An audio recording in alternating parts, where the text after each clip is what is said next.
I'm going to show you how to attach a focus motor to your camera. StepOutMoco.com sells focus motors. We have focus motors designed for time-lapse and stop-motion photography, and our new product will be a focus motor for real-time video. I'll select this focus motor.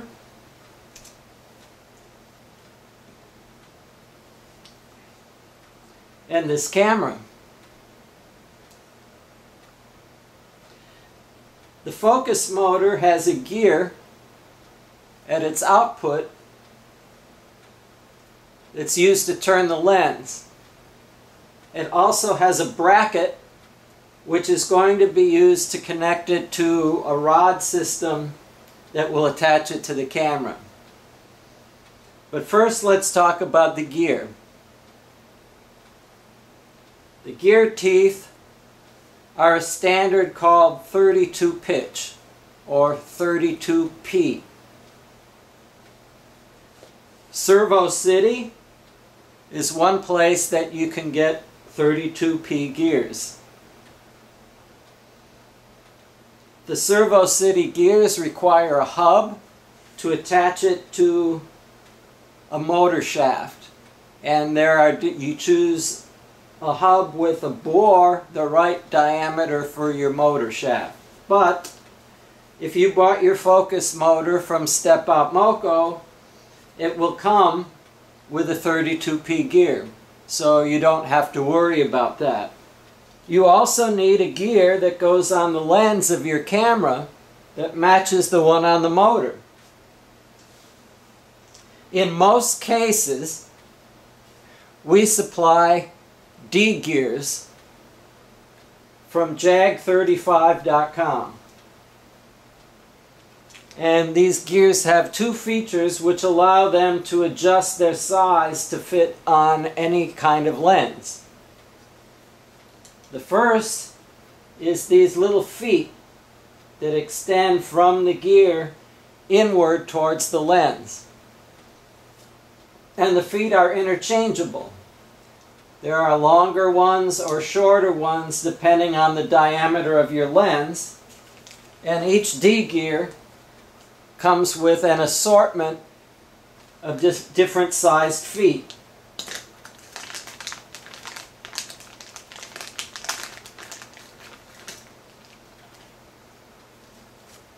The feet look like little plastic bolts, and they are.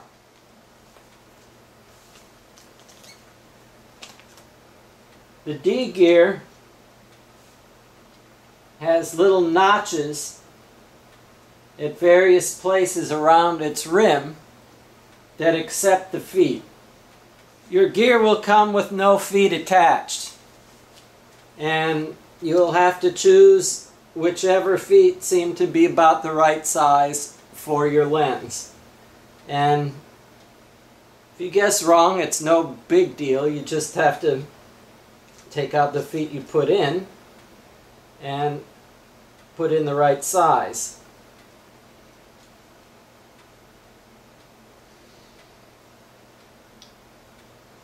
There's the foot. There's the slot where it goes. They are a tight fit in the slot, and the top of the foot is a six-sided shape. And so you have to align two parallel sides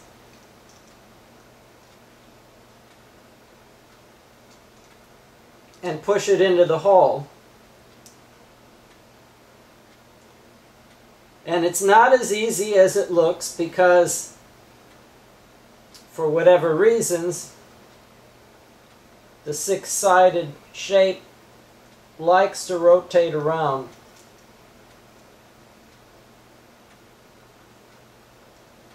And go in sideways.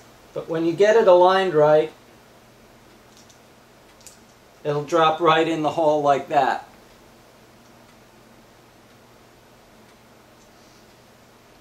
There's another feature that allows finer adjustment.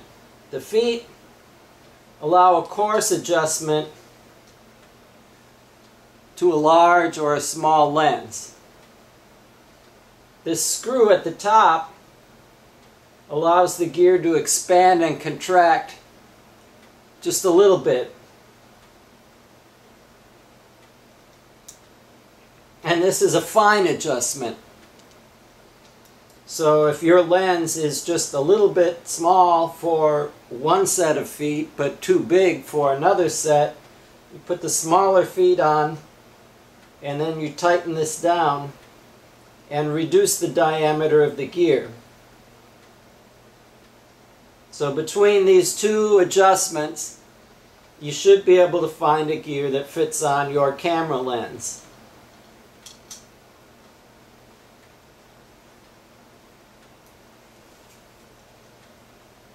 This one has the right size feet for my lens.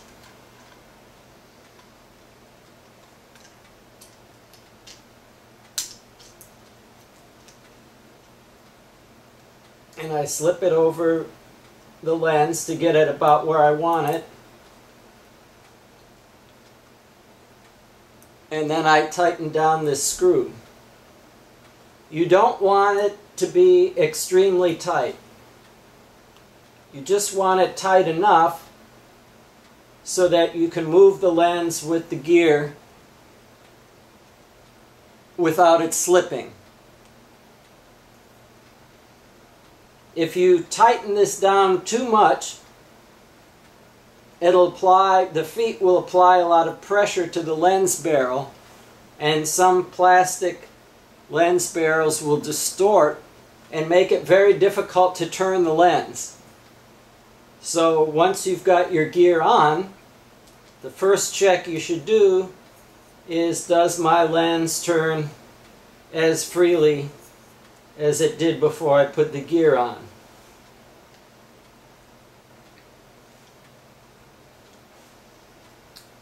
So here's the focus motor, and it has gear teeth which mesh with the gear I just put on the lens. But how do I attach this to my camera? This part may be called a 15mm rail system, a 15mm rod system. This part may be called a 15mm rod base plate. Various different names for it. It's called 15mm light video rail system. It comes with a bracket like this. There are threaded holes in the bottom so your tripod can attach to it, and at the top there's a slot with a screw that can screw into the bottom of your camera. This top plate is reversible. In most cases, these are 3mm Allen bolts, and you use a 3mm Allen wrench or hex wrench or whatever they call this tool where you live. The base plate is usually shipped like this, so it's smaller. This part can be reversed.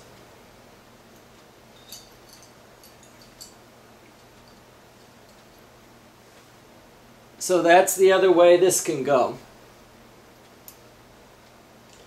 The other part of it, as you may have guessed, are two 15mm rods. And they go in these holes at the side and can be tightened down by these screws at the edge.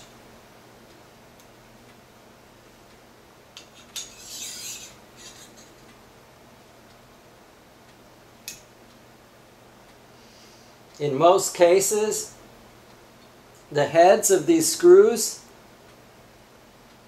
can be lifted and rotated without tightening or loosening if they happen to be in a difficult spot. or if they bump into something, preventing complete rotation. So that's the 15mm rail system. So now I have my camera attached to the 15mm rod system. I have the camera, the tripod mounting plate, part of it, about underneath the center of gravity of the rig so far. These rods can be used to attach all sorts of lens accessories like filter holders, hoods, and in this case a focus motor. There are several places that the focus motor can be put on the rig. One is hanging back this way. In some cases, the motor itself will bump into the camera body, preventing the gears from meshing. In which case, you can use a larger diameter gear here to give you more reach. There will be a slight reduction in overall torque given to the lens, so if your lens is a bit sticky, that might not be the best solution. Our newer brackets allow the motor to be reversed on the bracket like this, so the motor could hang forward here and not interfere with the camera body. It can also go on the other side, and in the case of digital SLRs, there's usually a handle here that will prevent the motor from hanging back, because it will bump into the handle before the gears mesh. But it can hang forward like this, and unless you're using a fisheye lens or something of that sort, even though the back of the motor is ahead of the front of the lens, it's not going to be in the field of view. There's a knob at the bottom of the bracket that clamps it to the 15mm rod, and you want to push the two gears together before tightening. And I have found, for some reason, it's usually easier to loosen this screw that holds the rod to the base plate. And now I'm moving the entire rod and motor. I get the two gears in mesh. I use one hand to pinch them together while tightening the screw.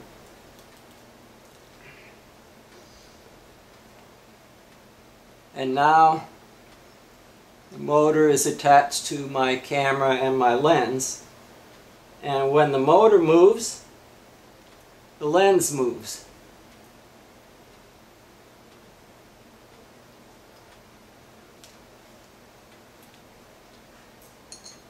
Now I can get my tripod base plate. There's usually, in some cases, a little pin that will prevent the whole thing from rotating. So I get the pin in one of the threaded holes and adjust the screw so that it'll fit in one of the other holes.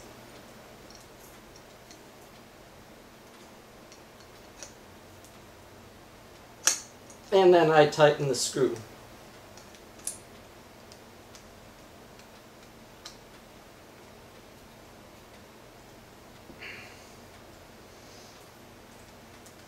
And now this whole rig can just slide onto the top of my tripod and I'm ready to go. And that is how you attach the focus motor to the camera. Your focus motor is not going to move itself.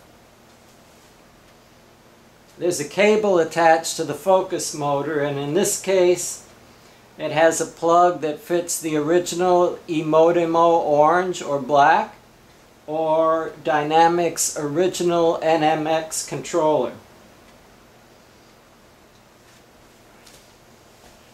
It's important that you never unplug the focus motor from its controller while it's powered.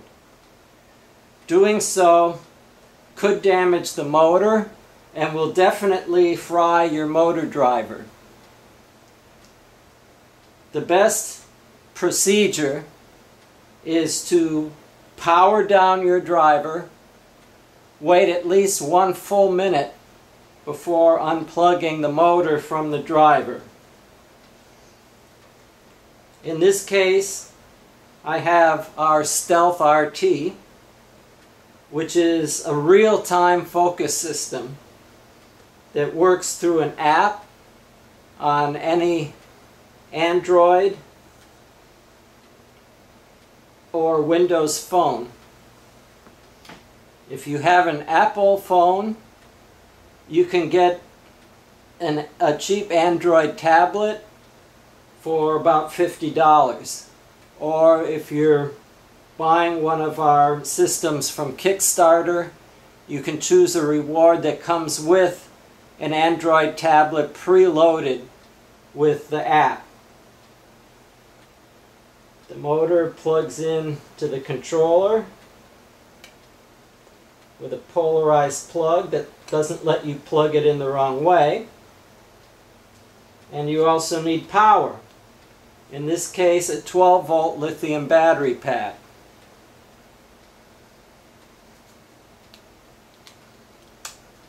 So there's a power cable plugs into the battery pack, and it also plugs into the controller. Using a different plug so you can't get the wrong thing plugged into the wrong spot. Now, just to keep things neat, I like to use tape to connect these two boxes together. And if you're on a more professional shoot, your tape may be black and have cloth backing. Or if you're like me and you like to save money, it may be blue painter's tape. But either way,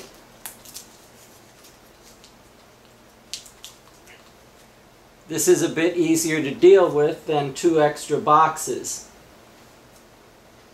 To make things even more convenient, we have a handy shelf that can attach to the back of your rod system. And the shelf has been designed to be a perfect fit for the cases that our controllers come in.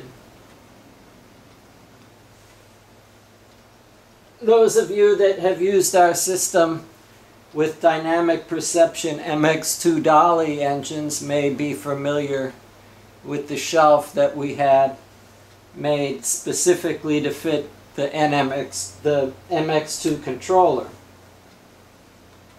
But this one is a better fit for our controllers, and you don't have to worry, the production units will not be purple like this one, which is a 3D printed prototype.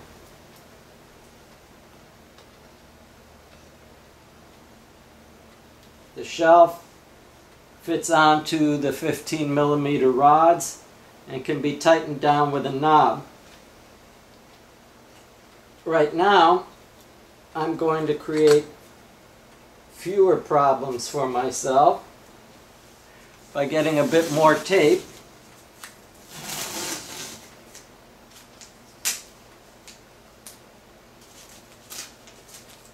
I'm going to run a bit of tape through this slot at the back of the shelf.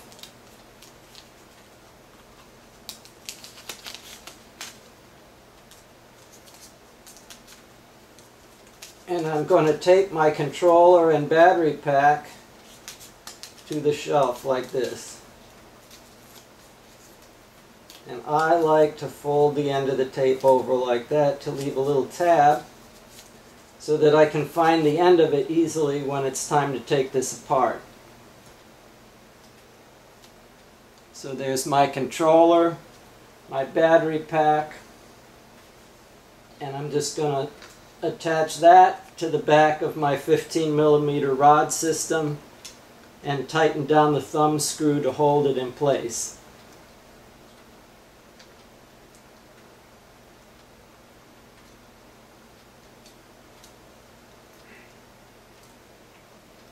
And there is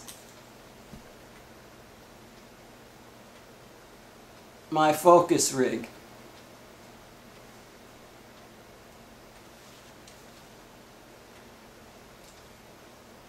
All I have to do is slide the base plate onto my tripod and I am good to go with either of the two Stealth RT apps.